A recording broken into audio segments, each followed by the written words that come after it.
अस्सलाम वालेकुम friends, welcome back to my fashion world.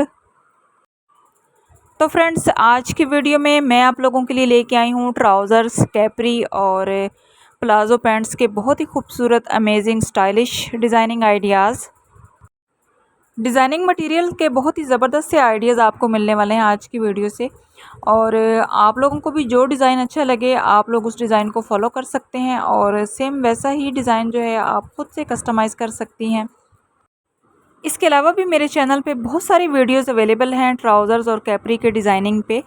तो आप लोग जो हैं और भी डिज़ाइनिंग देखना चाहते हैं तो मेरे चैनल पे जाके आप लोग इन वीडियोस को चेकआउट कर सकते हैं।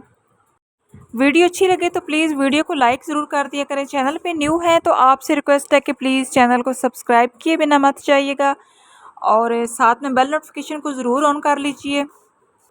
मिलते हैं नेक्स्ट वीडियो में, तब तक के लिए अपना बहुत सारा ख्याल रखिएगा। अल्लाह हाफिज़।